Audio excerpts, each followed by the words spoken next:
Hello friends, welcome back to our YouTube channel. మనమైతే present Amritsar పంజాబ్లో ఉన్నాము. అమృత్సర్లో ఏంటంటే మనకు మెయిన్గా 3 చూసేటివి ఉన్నవి. అంటే అమృత్సర్ లోపల అయితే కనుక మనకి golden temple, Jallian Walabagh memorial ఉంటుంది. ఈ రెండు దగ్గరే ఉంటాయి, చూడొచ్చు.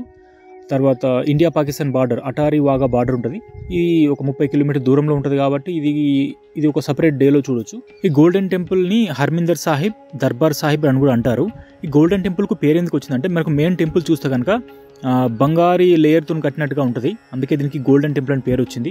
అయితే సిక్కిజంలో ఏంటంటే మొత్తం 3 టెంపుల్స్ ఉంటాయి. అన్ని పంజాబ్లోనే ఉన్నాయి. అంటే మన దేశ విభజన జరిగిన తర్వాత, ఇండియా పాకిస్తాన్ విడిపోయిన తర్వాత పాకిస్తాన్ సైడ్ పంజాబ్లోకి 2 వెళ్ళాయి, ఇండియా సైడ్ పంజాబ్లోకి 1 ఉంది. సో ఇండియా సైడ్ అంటే మనకు గోల్డెన్ టెంపుల్, పాకిస్తాన్ సైడ్ 2 ఉన్నాయి, కర్తాపూర్ సాహిబ్, గురుద్వారా నన్కానా సాహిబ్. ఈ గోల్డెన్ టెంపుల్ యాక్చువల్గా కట్టింది 1589 సంవత్సరంలో. 1604 సంవత్సరంలో ఆది గ్రంథ్ అంటే సిక్కిజంలో ఒక ఇంపార్టెంట్ బుక్ అది ఇక్కడ ప్లేస్ చేసింది 5వ సిక్కు గురు అయినటువంటి గురు అర్జన్. ఈ 5వ సిక్కు గురు ఇతనే ఈ గోల్డెన్ టెంపుల్కి ఫౌండర్ కూడా. అంటే యాక్చువల్గా 3వ సిక్కు గురు అయినటువంటి గురు అమర్దాస్ ఇక్కడ అమృత్సర్ ఏరియాని చూస్ చేశాడు. తన శిష్యుడైనటువంటి 4వ సిక్కు గురు రామ్దాస్ని పంపించాడు. అతను ఇక్కడికి కన్స్ట్రక్షన్ అవి స్టార్ట్ చేసి ఇక్కడ చిన్న సరస్సు లాగా ఉంటుంది కదా, పూల్, దీన్ని కట్టాడు. సో ఇక్కడ దీనికి సంబంధించిన భూమి అయితే కనుక లోకల్ జమీందారులు వాళ్ళ దగ్గర నుంచి కొన్నారు. గోల్డెన్ టెంపుల్ చూస్తే కనుక స్క్వేర్ లాగుంటుంది. మొత్తం 4 గేట్స్ ఉంటాయి. 4 గేట్స్ ఎందుకు పెట్టారంటే ఎవరైనా ఈ టెంపుల్ని రావచ్చు, దర్శించుకోవచ్చు. దాంతో పాటుగా ఏంటంటే ఈ టెంపుల్ అనేటువంటిది నార్మల్ ఇల్లుల లెవెల్ కంటే కొంచెం కిందికి ఉంటుంది లెవెల్. అంటే ప్రతి ఒక్కరు కూడా కొంచెం హ్యూమిలిటీ, మానవత్వంతో మెలగాలి అనే దానికోసం గోల్డెన్ టెంపుల్ ఏంటంటే చాలా రకాల వివక్షకు గురైంది. అంటే ఎస్పెషల్గా ముఘల్ సామ్రాజ్యం టైంలో అప్పుడు జహంగీర్ ముఘల్ ఎంపరర్గా ఉన్నప్పుడు గురు అర్జన్ 5వ సిక్ గురుని అరెస్ట్ చేశారు.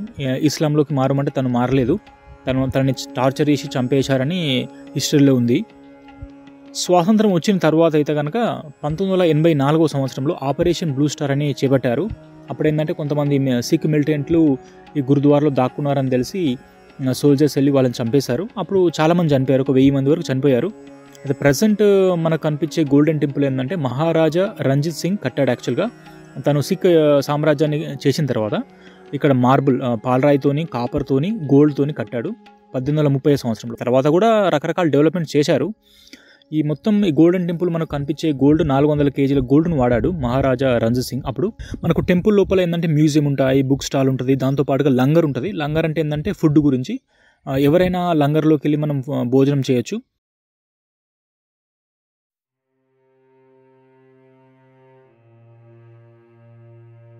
సో ప్రజెంట్ అయితే మనం అమృత్సర్లో ఉన్నటువంటి జలియన్ వాలాబాగ్ మసాకర్ మెమోరియల్ దగ్గరికి అయితే వచ్చాము.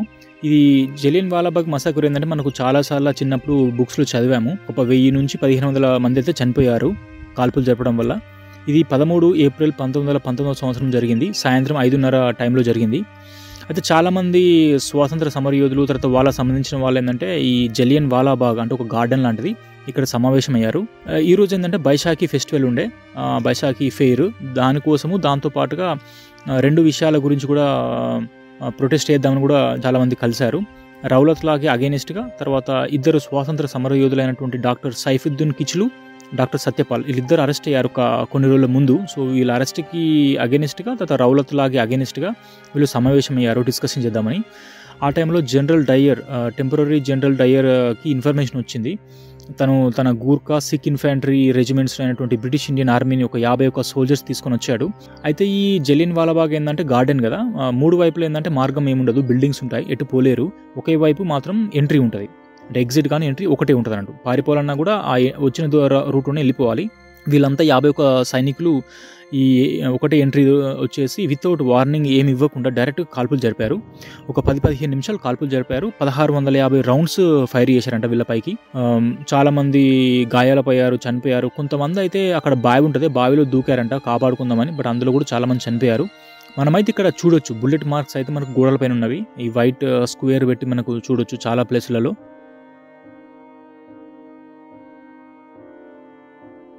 ఈ రౌలత్లా అంటే ఏంటి అంటే కనుక 1 మంత్ ముందు రౌలత్లా తీసుకొచ్చారు. ఇంపీరియల్ లెజిస్లేటివ్ కౌన్సిల్ ఢిల్లీలో 18 మార్చి 1919లో, అంటే ఒక నెల ముందు, ఈ మసాకిర్ జరిగే ఒక 1 మంత్ ముందు. ఈ రౌలత్లా ప్రకారం ఏంటంటే కోర్టు ఇలాంటివి ఏం లేకుండా ఎవరినైనా అరెస్ట్ చేసి ఎవరినైనా జైలు శిక్షగా కంటిన్యూస్గా పెట్టొచ్చు. ఇలా జరిగిన తర్వాత హంటర్స్ కమిషన్ ఒకటి చేశారు, అంటే ఎందుకు జరిగింది అనేటువంటిది.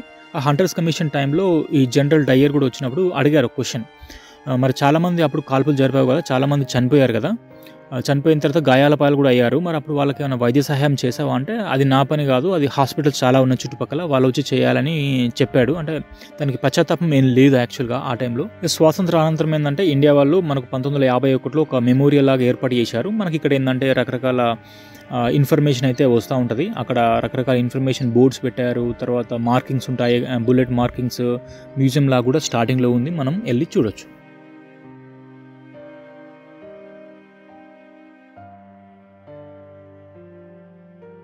అయితే ఈ జలియన్ వాలాబాగ్ మసకర్ జరిగే ముందు ఏమైందంటే ఈ గాంధీజీని కూడా అరెస్ట్ చేద్దాం అనుకున్నారు, ఇతన్ని బర్మాకి పంపిద్దామని కూడా అనుకున్నారు. బట్ అట్లా పంపిస్తే ఇంకెక్కువ గొడవలు అవుతాయని అలా చేయలేదు. ఈ డాక్టర్ సైఫుద్దీన్ కిచ్లు, డాక్టర్ సత్యపాల్ని ఏంటంటే ధర్మశాల సైడ్ అరెస్ట్ చేసి పంపించారు.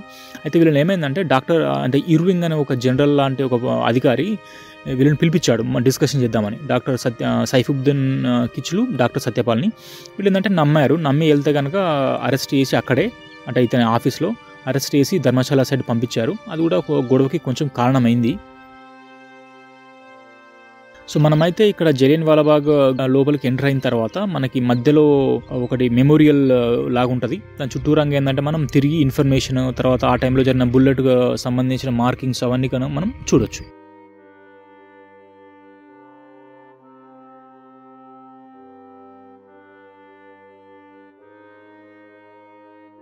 Okay friends, thank you for watching our YouTube channel and please don't forget to subscribe. Thank you.